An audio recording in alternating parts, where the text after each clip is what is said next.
Everyone was a bit shocked by this turn of events, but none of them had seen Pac at Rikers. I had, and I knew what Pac was feeling. Still, I couldn't let go of the sense that the two of us as husband and wife would be a recipe for disaster. In my uncertainty, I played with the possibility. That is, until I asked Pac, "Do you expect me to come there for conjugal visits?" His answer was yes. Oh, so now we know what he really wanted. Ugh, yuck. This was when reality hit hard. Pac was expecting me to not just be a psychological wife, but a physical wife. I couldn't do it. This guy is in prison for being involved with a brutal assault upon a girl with him and all his friends. Yeah, I wouldn't show up for conjugal visits either.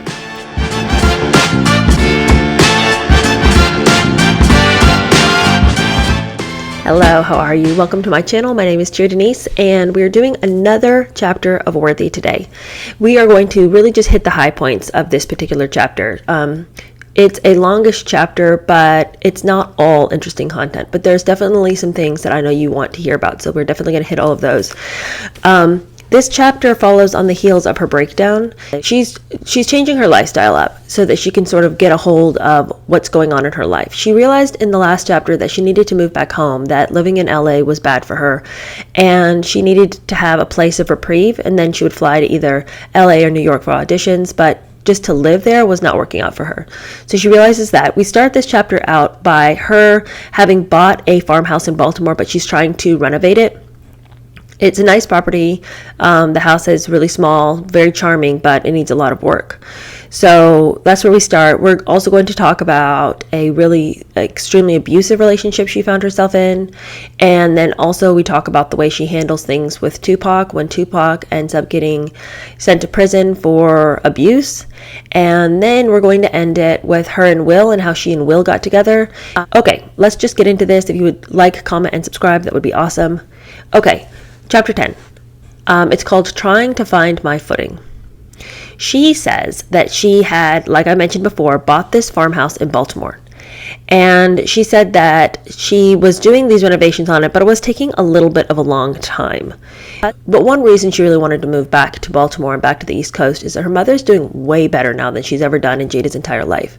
Her mother has taken sobriety really seriously, and she's about a year and a half into her sobriety at this point. But because of her sobriety, she's now a very stable person to be around. And Jada says that she found spending time with her mother and her mother's new boyfriend to be very comforting, because there's a lot of security in those very calm relationships. And she said it was a security that she'd never felt under her mother's roof in her whole life. So that's the other drawback to the East Coast, is that she wants to find a home she's actually never known before. She says another reason why she's drawn to living with Adrian is that Adrian now lives in the suburbs of Baltimore. She no longer lives in Baltimore. And although Jada wants some of the familiarity of the old faces and the old friends, living in the city seems really dangerous to her now. She now has an overwhelming fear of being kidnapped. Apparently, and this is not something I knew about, but shocker there. Apparently, in Baltimore at this time, there was a huge kidnapping problem, and that people were kidnapping all sorts of individuals for ransom. Well, that was that was a possibility even if you weren't famous. But now Jada feels like because she's famous, she'd be a hot commodity. So she says that she lives in constant fear that somebody is going to kidnap her, because apparently she not only knows of this happening, but she even knows people who have been kidnapped, and she knows the kidnappers. What kind of a lifestyle are you living where you happen to know multiple people who have been kidnapped?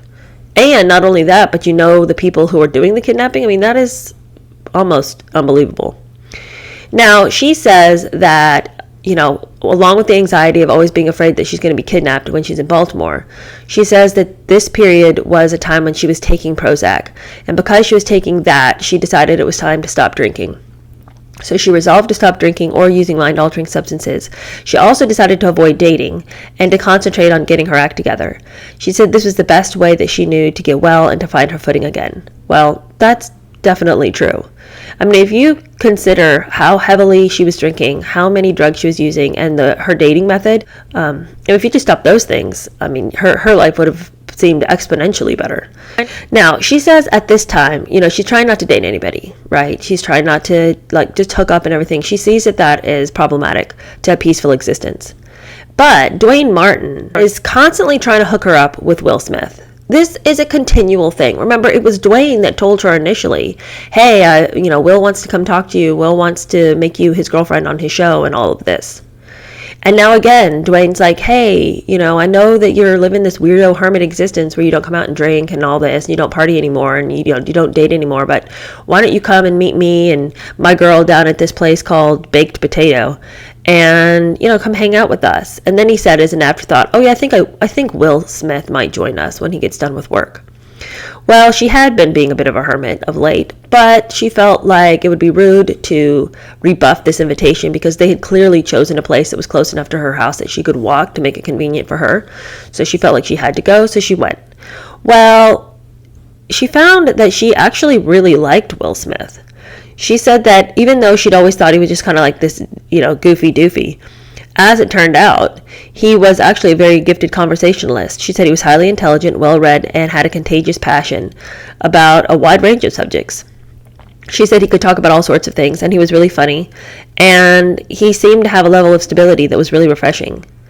She said he had an expansive vision, not just for his career, although he made no apologies about his drive to one day be the biggest movie star in the world and to take hold of all that life had to offer. She said, my thought at the time was, Will Smith is actually intriguing and captivating. Who knew? Yeah, because remember up to this point, she just thought he was a doofus. Now, there's one catch in this lovely little get-together. Will's married. He's married to a girl named Cherie. And he has no business talking to her or getting to know her. And so when he decides one day to call her cell phone, when she's out shopping with her mom has a thing or two to say. She said she was walking along shopping with her mom when somebody calls her phone, and she takes the call and she's like, hello? And the caller identifies himself as Will Smith, and she said, although I considered him just a friend at this point, I did perk up when I heard his voice. My mother immediately asked, who is that? Hold on, I said to Will. I put my hand over the speaker and turned to my mother saying quietly, it's Will Smith. She gave me a disapproving look. What does he want? We're friends, said Jada. Adrian got a look in her eye that showed up on the important occasions when she did not intend to be misunderstood. What is Will Smith doing calling you? He's married. True. Will had married Cherie Zampino, and the two had a son, Trey, together. Before I could repeat myself, my mother insisted, you don't need to be friends with a married man. Hang up that phone and tell him not to call you anymore. Amen, Mother. Well, she says my mother was right. I had perked up a little too much when I heard his voice, and Mom could tell this interaction was not appropriate. I told Will somewhat sheepishly, my mom doesn't think I should be talking to you since you're married. She said you shouldn't call me anymore. Will understood, relayed that he meant no disrespect, and abided by the rules as set forth by Adrian. With that, we said goodbye and wished each other well. Almost a year went by before I heard from him again. Now, this is something that will come up repeatedly with Jada. Because she has not had any raising, she now does not know how to act as an adult who can make decisions on her own.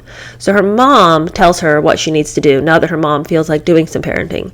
But it's a little bit of a, twisted and broken situation. Because the thing is that, well, her mother's advice was right. She doesn't need to be cultivating a relationship with Will. This is information she should have put into her daughter before so that Jada could have just already known that without having to have her mom direct her conversations as an adult woman.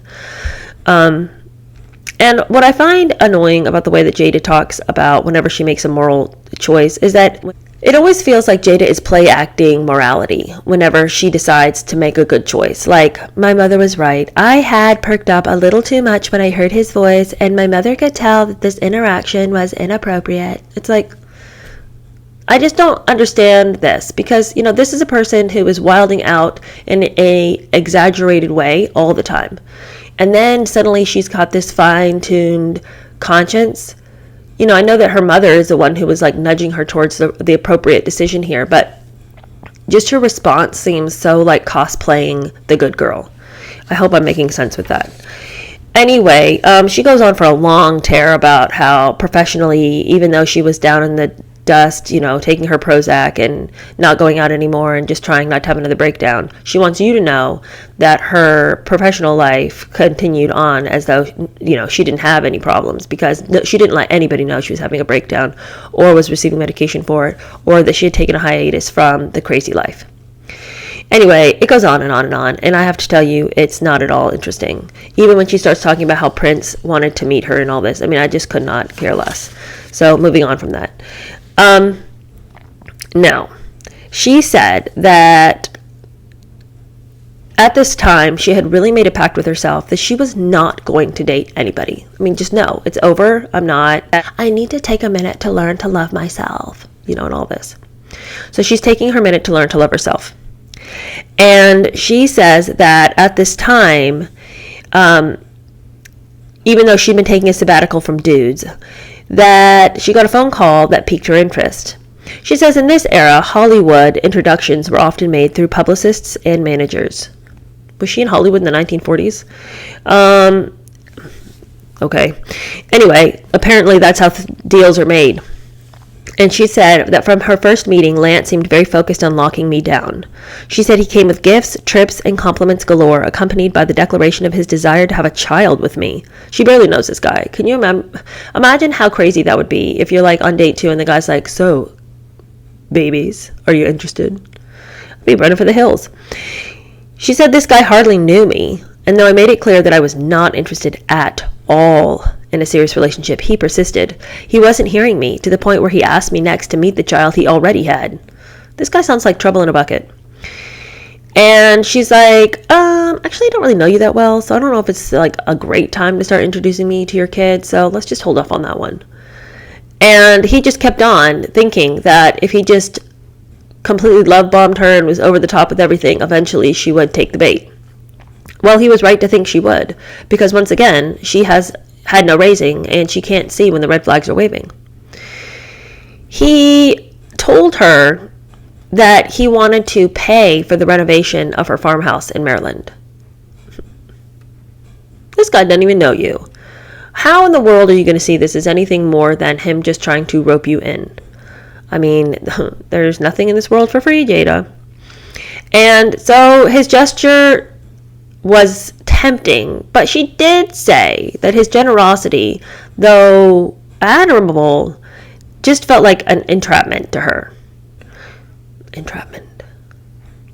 Entanglement, some might say. So at least she has some indication, but she should have stuck with that feeling. Nobody acts like this. Nobody is giving you tons of gifts and all of this if they aren't trying to hide something that they're afraid you're going to find out. Well, he definitely had something that she was going to find out about. Anyway, regardless, she declined his gift, and he got very upset about it. And, this really began to concern Adrian. This guy seemed like he had no emotional regulation. He got very mad very quickly. He had a short fuse, and when things didn't go his way, he blew up. And Adrian told her, Jada, I don't like him. Something is off with that guy. I feel like somebody who's blind, deaf, and a cripple could have figured out that something was wrong with this guy. You could be devoid of all your senses, and still you'd be like, that guy doesn't feel right to me. Anyway, she says that she thought her mother's level of concern was excessive. See, and I feel like Jada is too prideful to hear what her mother is saying to her, because Jada on her own felt like this guy was weird and pushy and was being way too nice, way too fast. And as soon as her mom said, Jada, I don't feel good about this, then Jada wanted to be like, back out of it, Mom, okay? You don't know what you're talking about. Anyway, she poo-pooed her mother's concern.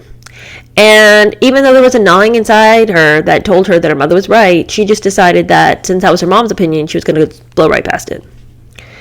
He did show signs of being easily agitated and sometimes having difficulty calming down when he didn't get his way. Being young, my attitude was, why not give the dude a chance in case I'm missing something? There was a sweetness to him, and I gotta admit, all that attention, especially after my breakdown, made me feel desirable again. So I rationalized, maybe he's just an extremely generous person and excited about the possibility of us being a couple. If he is this excited about being with you, he would be playing his cards completely differently. He would be making sure that he didn't run you off. But see, he's emotionally immature. He thinks that this is the way to win somebody. And that's another indication to you to run in the opposite direction. Anyway, she says this guy Lance, that's not his real name, by the way, but that's what she calls him in the story. I did try to find out who he was, but to no avail. Anyway, this guy Lance lived out of state, so she visited him a couple of times. And she said right after Thanksgiving, he invited her to fly back with him to his house, and she accepted the invitation. Although she did say to him, I can't stay that long, So she's just playing cat and mouse with this guy, really. She said that she'd been at Lance's no more than 2 days when a series of calls in the early morning of November 30th came through, and I needed to leave for New York. Okay, enter Tupac in all of his drama. Apparently, at 12:30 a.m. that day, Pac had been ambushed and shot outside Quad Records Studios near Times Square. The kicker here was that he was supposed to be in court the very next day to receive sentencing for a very serious crime he had been involved in. Anyway, she says that she's going to be with him immediately. Tupac's mom has called her, all his friends are calling her, and they're asking, please, please, please, come and be with Tupac.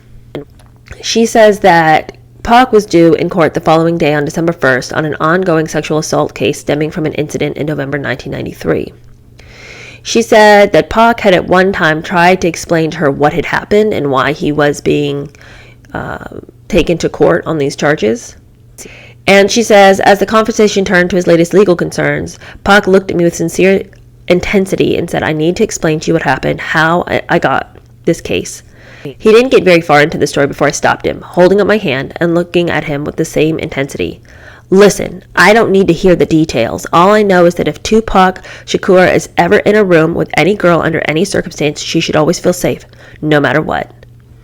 I don't even know what that statement means, because, yeah, it should be that way. A woman should feel safe in any room she's in with any man. If we lived in a perfect world, that would be the reality. But that statement means next to nothing. But on this occasion, he sat down in the chair across from me in silence. Something in Pac was shifting. His energy was filled with more humility and openness than I had seen in a minute. We sat there in the quiet for a long time, and I remember thinking that once everything was over, he was going to move very differently. His world had been going way too fast, and he'd gotten off track. I saw this as a sobering moment for him. Through the legal proceedings, Pac would maintain that he did not commit the alleged abuse, but did take responsibility for not having stopped the others who did. If she wants to just, gloss right over it and act like it was nothing, I'll tell you what happened. All right. Tupac met this girl at a club, right? This girl and him were clearly with each other to hook up. They get on the dance floor, they're acting crazy. Now, there's some alleged stuff that went down on the dance floor. She says it didn't happen, but that it was all in good fun. She had no issues with him. She was excited to hang out with him. She knew his music. That's why she was there. Later that night, he takes her to his hotel room. Of course, they engage. He does not send her packing that night. He's like, spend the night with me. I got to go to work in the morning. And she's like, I got to go to work in the morning. He's like, I'll send a car to pick you up, but just stay with me tonight. When she's about to leave in the morning, he says, can I have your number? And she gives it to him. Now, this girl had a great time with him and would have liked to have some more great times with him. He was only too willing to oblige. So she called the hotel a couple of times looking for him, right? And he's happy to engage with her on multiple occasions after that. Now, he never called her himself. He never called her back himself. He would have his manager call him, then send a car and pick her up. She says that he had her over many times while he was filming this movie he was working on at the time. I can't remember the name of it. And that sometimes it was dinner and sometimes they'd go back to his hotel room, but it was always amicable, always good, always between the two of them. She knew what the deal was. He knew what the deal was. It was consensual. She has no issues whatsoever with any of the things that happened up until that point. Now, on the night of the incident that Tupac got in trouble for, the manager had called her, said, hey, Tupac wants to hang out with you. Do you want to come to his hotel room? She's like, yes. So she comes, She knows what she's coming for. He knows why he called her. Everybody in the situation is well understanding of what exactly is supposed to go down that night because it's gone down this way on multiple occasions and she's consented to it in those situations when she was with just Tupac. She shows up at the hotel room. It is a suite. There is a living room, 2 bedrooms attached.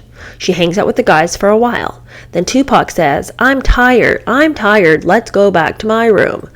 So they go back under the guise that he's so tired. But of course, as soon as the door shuts, it's like, hey, can I have a massage? It's where it always seems to start with these weirdos. So she's giving him a massage.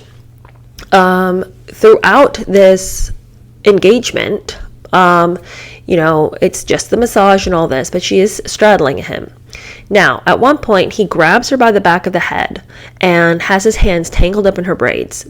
And she feels a little bit trapped. She's face to face with him when she hears the door open.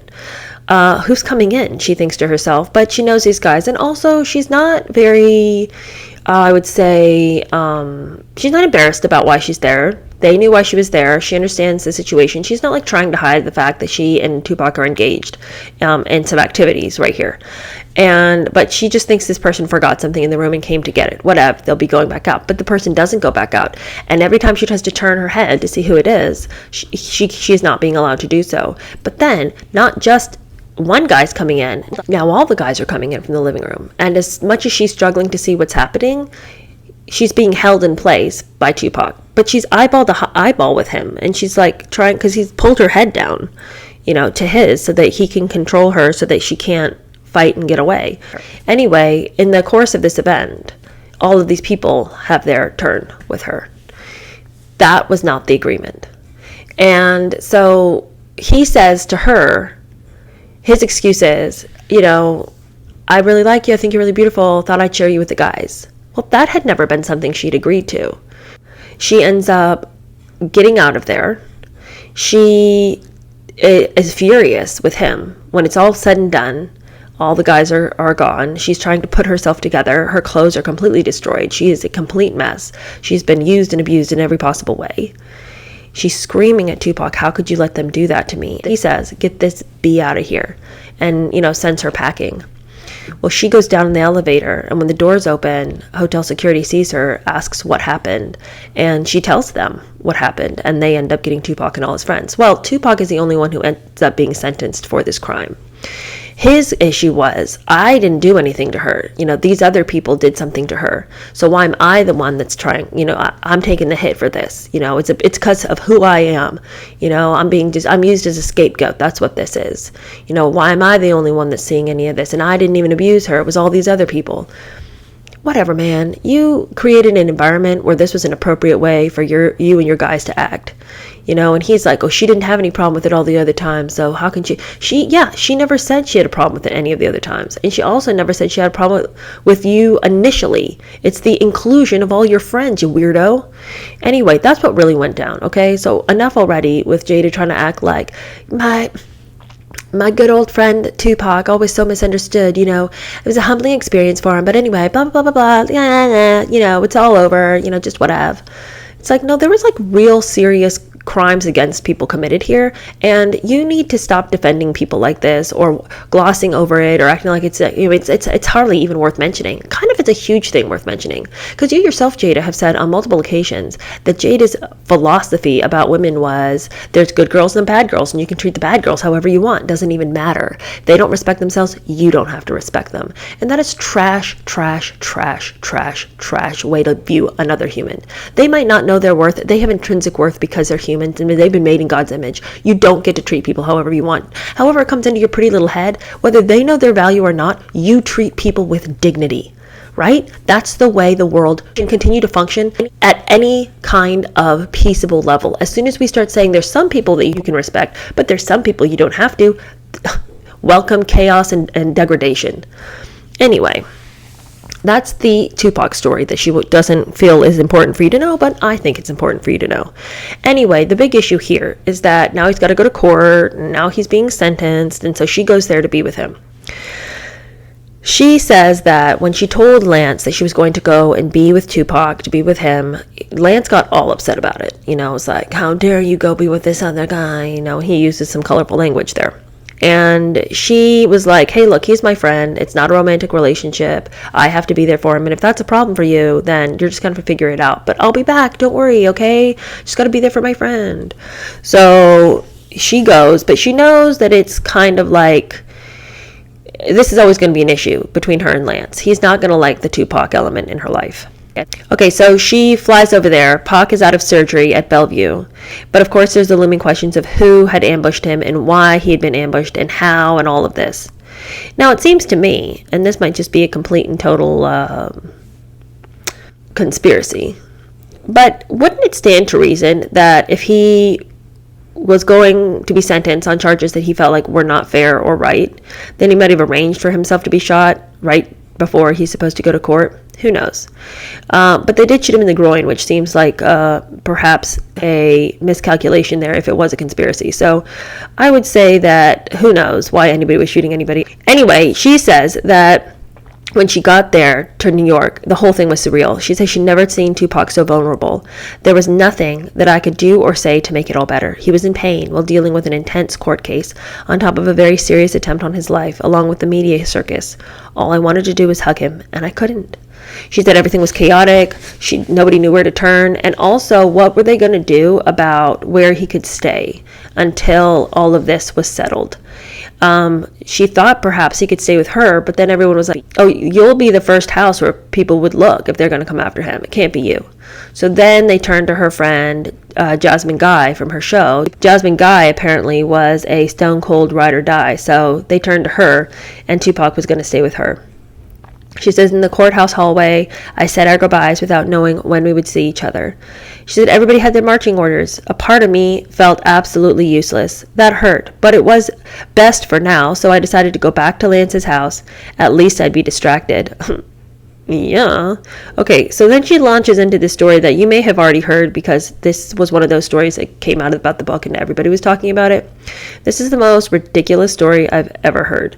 The number of times that we have Jada jumping out of moving cars and running through people's backyards is about too many in anybody's life. All right. She says that a couple of days go by, nothing major happens. There's no new information about Tupac. Nothing major is happening with Lance. It's just sort of like the days are going by. Then she gets a call from Spike Lee's people. They want her for a movie called Girl 6. She didn't really think it was right for her, but she was really honored that he would ask. And so she said that she wanted to read the script. He said he'd send it to her. Now, she told Lance about it, thinking he would be interested, that Spike Lee had called, but no, he couldn't be bothered. But that little bit of information will be something she uses later to escape from this madman. Okay, now, she said the next night, Lance took her and one of his friends to dinner. They're riding along, and she said that she remembers looking out the window the whole time, trying to remember all the landmarks, because, as you'll recall, kidnapping is just right around the corner for her. She's 100% sure this is going to happen. So she needs to always remember exactly where she is so that when she escapes from her kidnappers, she remembers which direction to go. Anyway, while she's mapping out her escape route, she starts to get into a bit of a minor discrepancy with Lance. She says it was a minor dispute, but I feel like this is a person who downplays behavior. I mean, she definitely downplayed cheating on Will and just called it like an entanglement. So I don't know what a minor dispute is, but regardless, this guy's reaction is pretty over the top. He starts berating her, screaming at her, carrying on. The guy in the back seat's like, hey man, maybe you should chill out, you know? And Lance is just all the more outraged because Jada's not engaging with him and not becoming angry at him. And that makes him even more mad. He's just completely lost control of his senses. Meanwhile, as you know, Jada has been tracking where she is this whole time. They're only about 3 minutes from his house. She decides this is the point in which she just needs to bail because this guy's crazy. He's punching the dashboard and he stops at a light, turns towards her like he's going to punch her next. She takes this opportunity to jump out of the car. She jumps out of the car, starts booking it through people's backyards. She's hustling. And she finally gets to his house, and she remembers that he leaves the back patio sliding doors unlocked, so she gets in that way. And this is where I'm like, record scratch, wait a second. This guy's some big Hollywood type, but he doesn't even have any kind of fence in his backyard, not even a hedge around his property to keep people from just showing up and walking through his back door. How is it that this person has so little protection around him, and all the other houses in the area have no fences in their backyard, no surveillance, and nothing? This is like a nice neighborhood, right? But somehow she's able to just run through these people's backyards to get to his backyard, and he leaves the back door of his mansion unlocked. Okay. She says that's so we're going to go with it for right now. She runs into the house. She wants you to know that she grabs her black Russell sweatpants. So I'm like, is Russell like funding this book? Is this like a product placement? Who knows? The second time she's let us know that she was a big fan of that brand. And she gets her sneakers and she grabs a huge kitchen knife, and for whatever reason she goes and hides in Lance's kid's bedroom. The kid's not there, but that's where she decides to hide. But it makes no sense. There's no escape route from this child's bedroom. So I don't know what she was thinking there. And even she at one point's like, oh, bad move. Well, Lance comes busting up in there. He starts screaming, Jada, where the F are you? And all this. Like, uh-oh, I chose the wrong spot to hide in. So then she comes out of the bedroom and down the hall, and she's wielding her giant knife. And, you know, then she's trapped in the hallway because she's walking down one side of the hallway and he exits through a door and he's standing in her way, and all she needs to do is just get to that front door. And then he says to her, Jada, what's the matter? I wouldn't hurt you. You know, just like, did she just rob a script? Who knows? Anyway, she's like, you know, she tells him, her voice low and full of fear, don't come any closer. I swear to God. You know, and she's over there wielding her knife and all this. And he says he's not going to hurt her and all of this. And then the friend comes into the door and is like, wait. And he calms the fight down and everyone goes their separate corners and everything's fine. What? All right, whatever. The next day, she decides to use that call from Spike Lee as her way to get out. Secretly, she'd called her assistant and was like, I need a plane out of this place. So her assistant arranges for a car and a plane and all this. And then she tells him, hey, I gotta go, you know, I gotta go have that meeting with Spike Lee. And he's like, well, you're going to come back, right? And she's like, yeah, of course. I'm going to see you later. But of course, he and she both knew the relationship was over and they were never going to see each other again. And she says that she never saw him again privately, although he would come into her life, you know, through various events and activities. But, you know, she got out of that one. Probably because of all the fighting skills that she'd learned on the Bimar streets. Now we're going to move on towards how it was when she was trying to get Pac through his time in prison. All right, you guys, this story. She says that nobody went to go see Tupac at Rikers. She was like the only one who could stomach it. And you should know that it was like walking into hell. It was the scariest place in the whole world. But even the demons in hell want her autograph. So even though she's like walking through and the guards like don't even care about her humanity, they did want her autograph. Finally, she gets to where she's going. She sees Tupac. He's like a skeleton version of himself. She's never seen him lower. She hates that she's even seeing him in this situation. And she hates that she's, you know, there's nothing she can do to get him out. The whole thing is terrible. He's just at the mercy of Rikers. And she says that he was thinner than she'd seen him. He had patches of hair missing all over his head because he, too, suffers from alopecia. Now, you guys, I have so much to say about Jada and her claims about alopecia. I will save them for when we get to her claiming about her alopecia, but apparently Tupac also suffered from it. And do you know what I almost think? I think Tupac probably did suffer from alopecia because it was a super stressful environment and he probably was losing his hair under those conditions. I think she saw that this made him very vulnerable, and then when she needed to be vulnerable, then she tried to claim that she too had alopecia. But y'all, if you have alopecia, you have bald spots, okay? It doesn't look like your head is shaved and you have a perfect outline of your hair. I mean, has Jada ever had any spot on her head that looked bald? No. So whatever. I mean, unless, are they like spray painting hair on? I don't know. I don't know. But anyway, Tupac apparently had alopecia, and he just looked bad. You know, she said that he had been beaten in Oakland earlier, and in his heightened level of stress and sadness, he was not himself in any way, shape, or form. She said for the first time in years, he was having to deal with the harsh realities without weed or alcohol. No mind-altering assistance was there as he sobered up and awakened to a very brittle circumstance. She said as they sat across from each other, Pac paused for a beat. I can't ask you to help bail me out. You've worked so hard to get where you are. I couldn't ask that. And because I love you, I wouldn't ask that. She says he said this with sincerity, but it seems like a weird thing to say, because I'm like, well, it kind of sounds like you're asking her. Like, do you want her to offer it without you having to ask? Like, what's happening here? I don't know. It was going to be like $3 million to bail him out. So, yeah, he stuck there real good. She said that she had actually gotten together enough people who would like put into the pot money to help bail him out, but because it was mostly women, he felt like offended by that. And look what your offense will take you. I mean, whatever if it's a bunch of women doing it. Take what you can and get out of this place. But no. She said that he needed help, and there was a group of us offering to step in, including some other female friends and women in his life, but Pac resisted. His refusal to have me raise the money for his bail was more than pride, which I only came to see during that visit. No, it isn't. There's no other word for that. There's no other word for refusing help when people are offering it just because you don't like where the help's coming from. That's pride. Considering the nature of the charges, Tupac said it was unfathomable and unbearable to him that any woman should have to shoulder his problems. And in his view, as there were men in entertainment making millions off of his talents, it made sense to count on them. So if men had wanted to bail him out, he would have taken the assistance. But because it was women looking to help him, he wouldn't take it. This chauvinistic pig. I mean, my goodness gracious. And I really don't even go in for any of that, like feminist talk, like whatever. But this guy really just... he really gets on my nerves. I cannot stand this guy. So here he is languishing in prison. But what is he going to do? There's help that's being offered to him, but because women were raising the help, he doesn't want it. But guess what he does decide to do? He does decide to try to get Jada to marry him so he can have somebody who basically is doing time with him.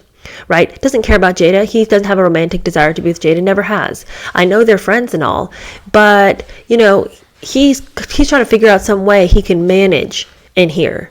Right? So one day, out of the random blue, she gets a letter from him, and it says, it's addressed to J.K. Shakur, as in Jada Karen. That's her name. And she says that she opens the letter slowly. She's like, what is this? Why has he addressed this letter to me with his last name? Pac began by saying that he realized that we had not been romantic in the past, but that he was at a place where he believed the two of us were meant to be husband and wife. He wrote to say that when he was in struggle, others claimed to love him, but, quote, only you loved me. And that when he blew up, quote, everyone swore they loved me, but in his view, only I did. And then he continued. Now, as I have slipped from grace and the world has turned against me, a few claim to have love for me, but once again you show me your love. After deep reflection and spiritual awakening, I have come to realize the friend, lover, and soulmate that there was there all the time. I have never seen or felt from anywhere or anyone the intensity and loyalty that you have shown me. And of course that touches her. I mean, those are really nice words to hear from a friend. He said, I want to commit myself to you. And he repeated again, I want to marry you. She says that she was so torn. That's so with 6 O's. Anyway, she knew what this was. He needed solid footing. I had been that for him through so much, but what he really needed was someone to do time with him. And I was planning on doing so, as a friend, as a loving, devoted, ride or die friend. But as his wife, no. Yeah, that's right. Steer clear from this guy. She said that her mom loved Tupac, but she didn't really think that getting married was necessarily a great idea. Yeah, he's a good guy, but I think maybe you shouldn't consider marriage. Just be a good friend to him. And of course, his non-committal mother said, I want you guys to do what makes you happy, as she sat in the dark with her cigarette. But everyone was a bit shocked by this turn of events, but none of them had seen Pac at Rikers. I had, and I knew what Pac was feeling.